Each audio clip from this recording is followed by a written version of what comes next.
газрын хонин яаж байгаа ч юм уу? Юу болоо? Чамайг би одоо өөрийнхөө гараар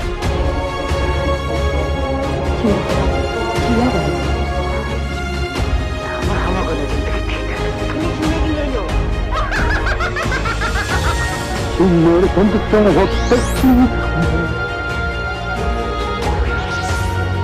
Ана. Энэ кутаё.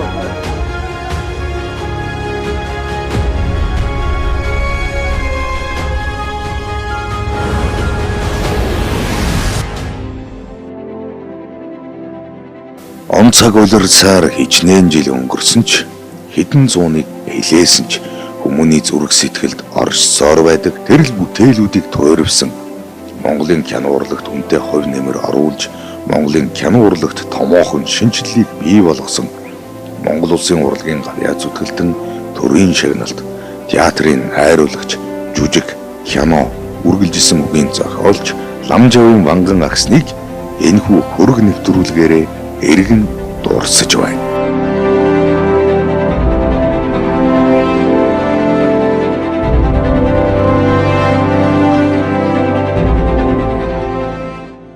Ванган багш минь одоо намайг анх театрт урлаг гэж одоо тэр их агуу их одоо юунд бол хөдөлмөрт бол хөлийн минь тэр басхыг анх алхуулсан хүн бол тэр төрийн шагналт урлагийн гавьяа зүтгэлтэн Ванган гэж Ламжавын Ванган гэж хүн байсан. Тэгээ Ванган гоо зүгээр яасын хувьд бол мундаг штэ. Өмнөдөө Монголын урлагийн хоёр вагон л байсан шүү дээ. Одоо Дамбуга жадар бол одоо Дамбуга Ванган хоёр. Театрт ч юмд ч. Ванган ч одоо завсар зайгүй ажиллаж байсан шүү.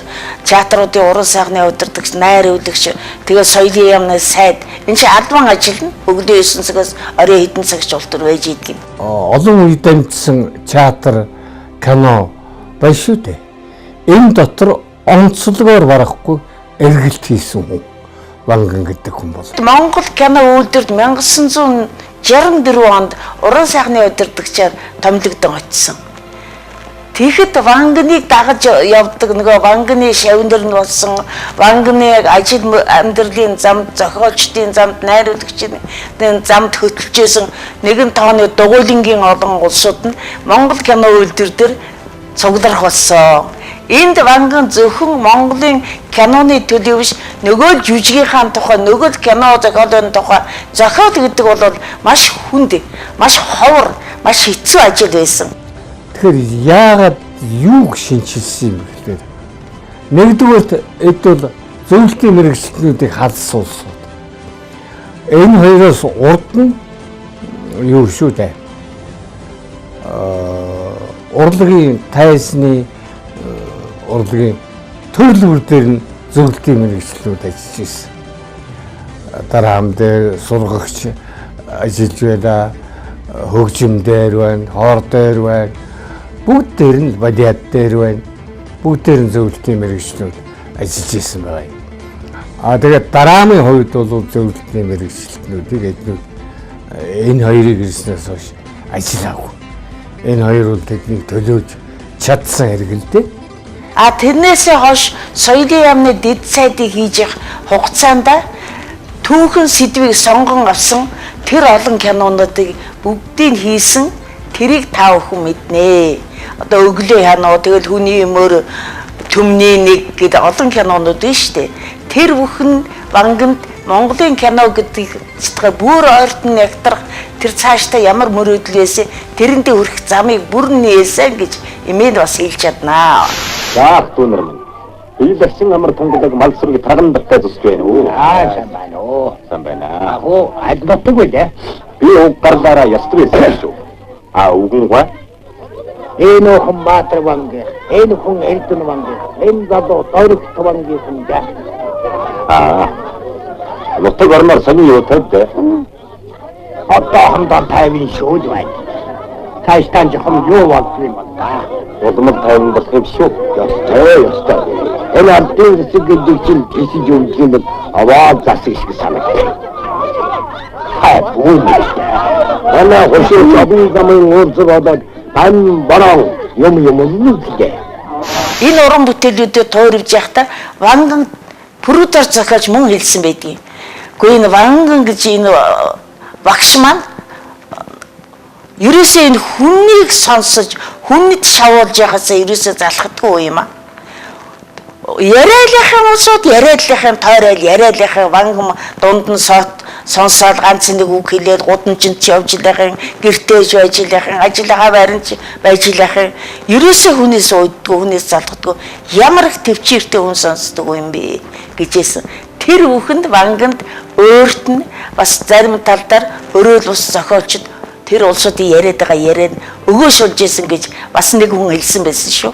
Зохиол бичгтэй их ярьдаг, төлөвлөгөөгөө яриад явдаг бидэнд жирийн хүмүүс гэдэг зохиол бичлээ. Танайд өгнө гэж манай дээр нэг өдөр ирээд гэсэн. За тэрэнд нь тэр тоглоно, энд нь энэ тоглоно.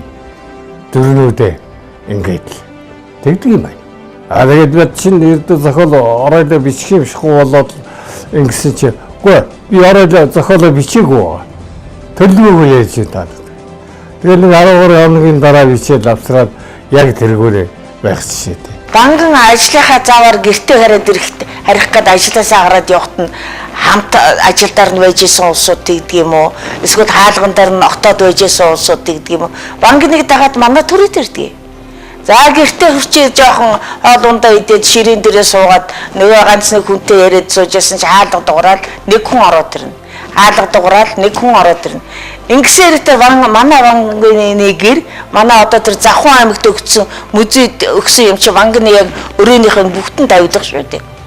Завхан аймагт байгаа гэр музей чи Ванганы өрөөнд байсан бүх юмыг Завхан аймагт өгсөн гэр музей нь болчиход байж байгаа. Тэр одоо Ванганы тэр өрөө үнэндээ ажлын газар юм уу? Би заримтайгаа ойлгохоо ичдэг. Гэхдээ энэ ч одоо хаашаа ямар их хүн цугларддаг юм бэ ерөөсөө. Аяг цай аяглаад байдаг. Хүн орж ирсэн цай өгдөг Монголын зан шил үстэй. Би тэрнээсээ нэг ч уйдж байгаагүй л дээ. Жүжиг найруулах 50 харга байлгийн үед Ванган гэдэг гойд эргэлтийг хийсэн. Шинжилгээ хийсэн. Энэ яагаад тэгж хэлэх ёстой вэ гэхээр энэ хоёроос өмнөх тэгээ 20-од он гэдэг юм уу одоо театр анх байгуулагдчих үе манай алтан үеийн тэр голдуу их аялгуулсан яриатай хөдөлгөөн энэ гэх юм бол үйл хөдлөн гэх юм бол нэлээд гадуур маягаар уран хошин ийм байх. Энэ нь үзэгч түмний захиалга шаардлагач байсан байж болох юм. Ванган зөвхөн театрын энэ хэдэн тайсан хянууны дунд байгаад өнгөрсөн хүн биш ээ. Монголын энэ 18 аймагт хурц ажиллаж чадчихсан. Тэнтийн найруулагч уран сайхны өдөр зөвлөг бүх улсуудтай Ванган холбогдож чадсан. Түүгээрээ чи орон нутгийн олон зохиолчид төрсөн шүү дээ. Ховд аймагаас Дашнам, Сүхбаатар аймагаас Ямбал Жамц, Булганоос Хорлоо. Одоо тэр өөр хангаагаас тэр халзан тавхаа тэр нөгөө 12-ын талд. Үүгээрээ Ванган хүнд хүрээд чадсан. Хүн бүхэнд хүрээд чадсан л байхгүй. Тийм учраас тэр урлаг сонирхдаг хүний хорхогийн гадагнуулаад тэгэл тэр нь Ванган руу өөрлөн давж ирээл тэгэл нөгөөдөлтөйгээ нийлээд дугуйлан одоо гэрийн дугуйлан бүх юм ингээд л одоо ёстой нэг одоо юу гэж хэлэх юм бөөнөрөө хой салхич бөөнөрөө явж ирсэн л байхгүй юу.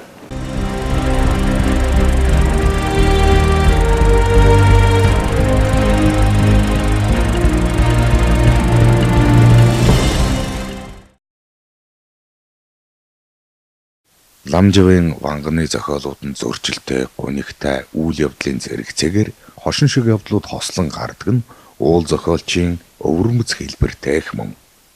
Өвөрмөц барилтай, өөрөнгөх үг хэл, сэдв, дүр зурагтай, хэлийгсэн санаагаа хиндэж ойлгохдохоор хэлснээ хизээж үл давтдаг, өөнтөгч, ярхайнуудтай, баян сэтгэмжтэй зохиолч юм. Түүний бичсэн түүхэн сэдвт кино зохиолууд нь бидний сэтгэл зүрхэнд хоногшин үлдсэн билээ.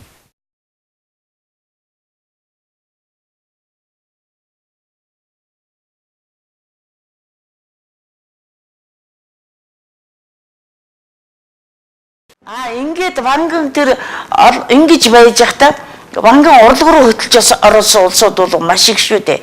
Одоо тэр ярилцлаганд ган төмөр ангахын дээдэд багш эмч болдг юм уу гэд нисгэж болно гэд явж исэн ган төмөр ангахын дунд сургуульд орчиж лекц уншиж хагаад тэрний дараагаар л ган төмөр чинь энэ Ванган гэдэг хүний олж уулзъя гэж чатард өгөөгөл тэгээд одоо жүжигчин болсон. Ундаг жүжигчин ган төмөр. Хөдөлмөрийн баатар жүжигчин. За тэрнээс шиг олон хүн хэлж чадна би. Дамчаа хянаа руу дуудаж ирсэн. Буужгаар сонгож авсан. За Ванган хянаа зохиол бичиж явахдаа би энэ дүрдээ тэрийг тоглоулна гэж бичиж ирсэн. Би энийг сонсч ирсэн. Найз нөхдөд улсуудад ярьж байхыг. За тэр сэрэл хянаг зохиол бичиж явахдаа нэг хэмбог бомаа аваад одоо цэвэнжиг тоглоулнаа гэж бичээдсэн. Цэвэнжигээд бичээдсэн. Нэг лам ахад цэндэ хуугааг тоглоулнаа гэж бичээдсэн. Тэд нар ясаар болсон. Өглөө хянуун дээр тэр сэлэм тогмод гэдэг нэг фото зургнаас нэг зураг харж чад. Хөө энэ жижигэн цагаан сэлэм барьсан хүүхдэр чинь өглөө хянуунд нэг юм хийчихнэ гэдсэн. Тэр нь сэлэм тогмод болсон. Тэрэндээ цэрэн доржиг тоглоулнаа л гэдсэн. Тоглосон. Тэр сэлэм тогмод байна шүү дээ тий. Сүхбаатар кино тий. Өглөө киноны. Тэрийг бол чинь өөр хүн тоглоулна энэ тэгээд парап энэ тийгээд ясан чинь цэрэн дож хойдгоо найруулагч нээсэн байсан шүү дээ. Тэдээ Вангангой тэгсэн гэж байна шүү. Гээ чи наадахта поро бити хайж гэж та хоёр. Наад сэлэм тогмодыг чинь би чамд битсэн ороолоо. Наадах чинь чиний ороо чи тоглох ёстой гэж цэрэн дож хэлж ийсэн гэж. Тэгээд өшөө олон хүний хэлж чадна. За ягаан гажид байна.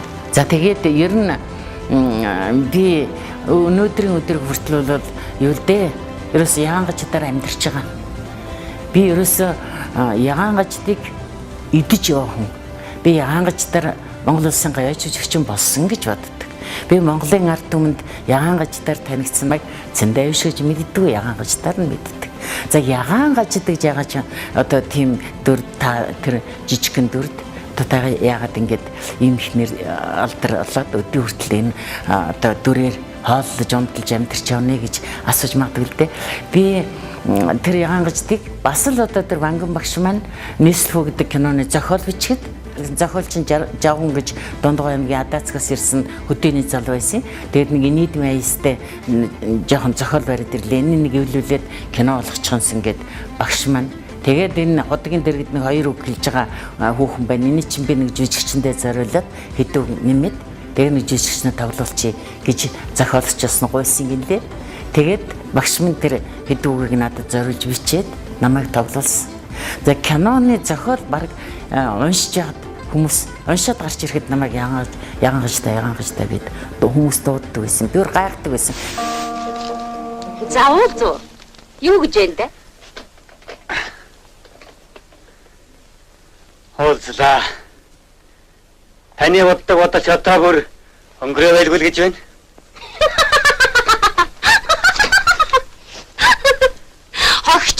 Хогчин намайг хэлээд байхад хормоогож ирсэн амт ингэж голгоод байлаа.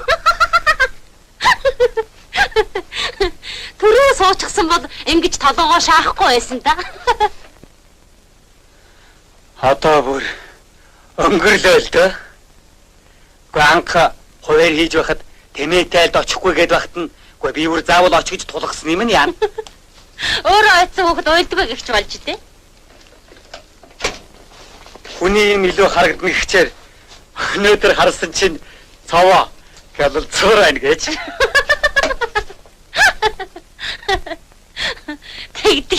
Тэгдэг юм.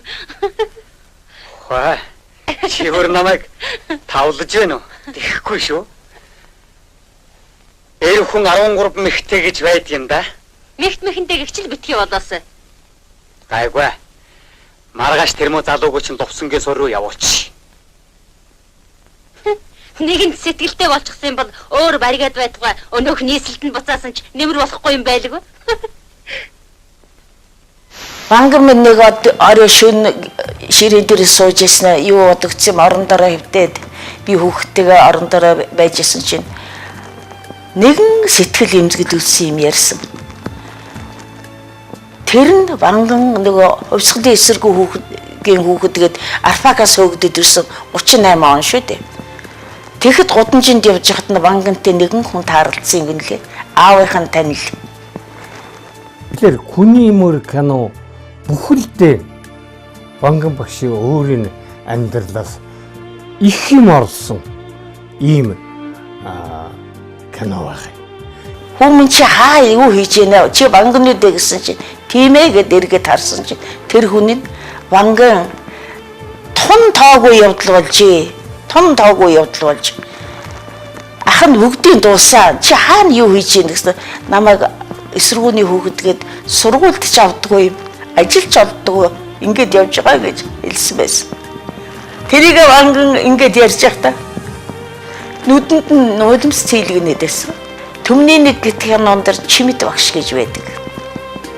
Тэр Чимэд багш бол энэ Монголын ард түмний төлөө энэ нам засгийнхаа төлөө зүтгэсэн нэгэн хүний дүрч гисэн тэр хүний хүү Чимбатыг тэр агаараас тэнгэрт нисчихсэн хүүхдийг Хоромон гуталтаа даргынхаа өрөөрөө ороод тав гэж явжсэн хүүхэд гудамжийн шавар дундор туулаад явна гэдэг тэр тодорхой хэлсэн зүйл гэж боддог.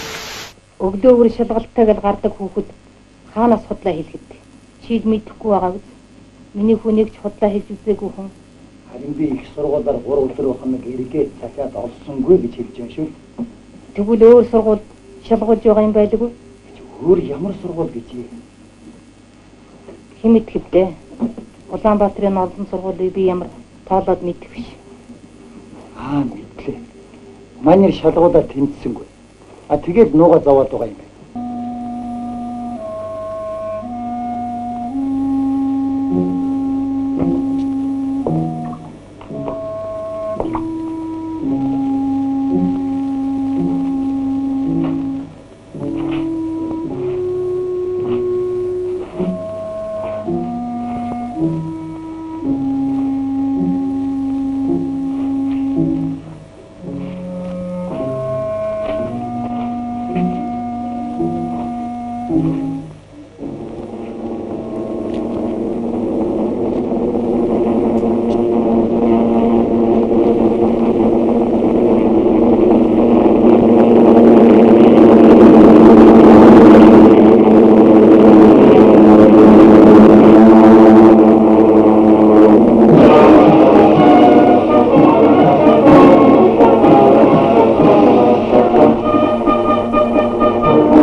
Энийг хамгийн хатад авах Чимбатыг.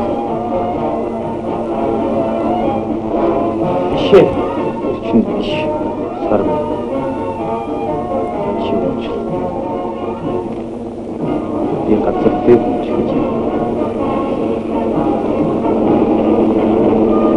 Хонгор минь далавчаа яцгаа. Уурсан.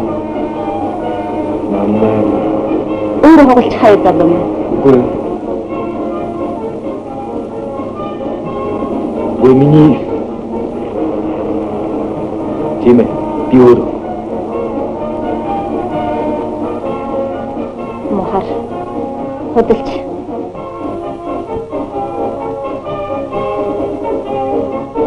сара ястай борооны үйл гэж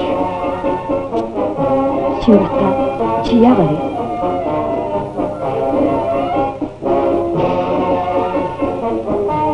баярлалаа.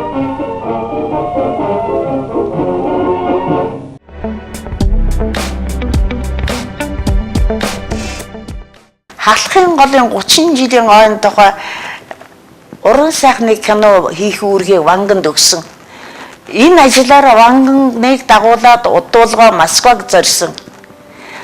Тэнд очиод зөвлөлтийн холбогдох газруудтай ярилцаад зөвлөлтийн зохиолчтой хамтарч зохиолооч хийх юм байна, киногооч хийх юм байна гэдэг шийдийг гаргаад Атга шараа гэдэг кино хийхээр болоод орж ирсэн. Харамсалтай нь Ванган энэ киногоо хийж чадаагүй. Өөрөө юу ч харамлдаггүй. Хүнд туслахтаа өөрөө бичилсэн, өөрөө зохиолсон ингээл явдаг ийм хүн байдаг байсан байгаа шүү дээ. Ванган тэр өөд болохоос өмнө тэр кино хийх тэр юугаа аваад явж байхдаа аав нэр нь кино найруулна гэж ярьж исэн. Хэрэв Ванган урт насалж удаан жаргасан болоод мөн л кино найруулагч болоод өнөөдөр киноны юмд зохиолч уран сайхны удирдагч Ванган гэхээс гадна найруулагч Ванган гэсэн хүний уран бүтээлийг Монголын ард түмэнд үзүүлдэг байсан баха гэж эмээн бодож явдгаа. Энийг дурсахгүй өнгөрч мөн чадсангүй. Бэлцээгөө бидэнд бас нэг ярьж ирсэн. Монгол чи биеийнх муудаад хэвтэрт ороод ингэж байж байхдаа бэлцээгөө загсан гэж. Чи ер нь тэгээд надаас хойш кино үйлдвэрлэсэн дээр дээ. Кино үйлдвэр хамт олон сайхан хамт олон шүү. Кино үйлдвэрлэдэгч ажил хийвэл зүгээр дээ гэж талж ийсэн гэж бэлцээгөө ярьж байгааг би сонссон. Тэгэхээр кино үйлдвэрлэх сэтгэлтэй байсан байгаа үст тийм ээ. Сайхан хамт олон сайхан уран бүтээл хийдэг сайхан газар гэсэн юм тийм ээ. Театртай очиод нэг бэлцээгөөний тусах найруулагчид авчиж олон штэ байгаа тийм ээ. Мөнгө ихгүй штэ. Тэгэхээр киног сонгож аваад загсан байдаг. Тэгэхээр би энэндээ сул юу гэж бодож байгаа зэрэг Ванган гой бол сэтгэлдээ бол юмаа үнэхээр хайрлж явсан, хөндлөж явсан юм байна гэж бодож байгаа байхгүй. Энэ киночд гэдэг нэгтэл ороод ажиллах юм бол кино шиг сайхан юм байхгүй. Кино урлаг гэдэг бол мөнхийн хуудсанд үлддэг.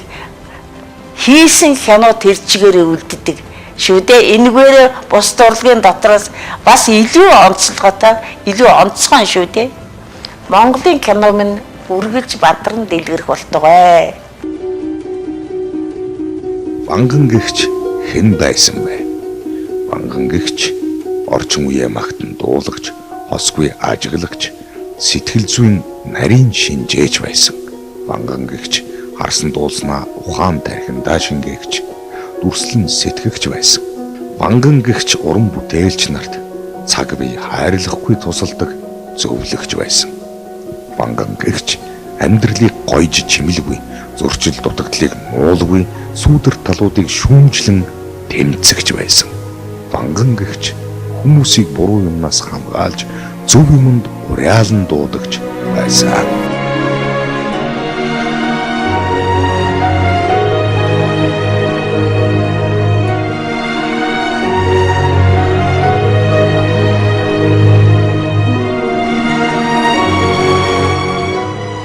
Найруулагчийн урлаг бол хүний авьяас бэлэг, уран сэтгэмжийг уудлан дайчлах нарийн мэргэжлийн ажил юм.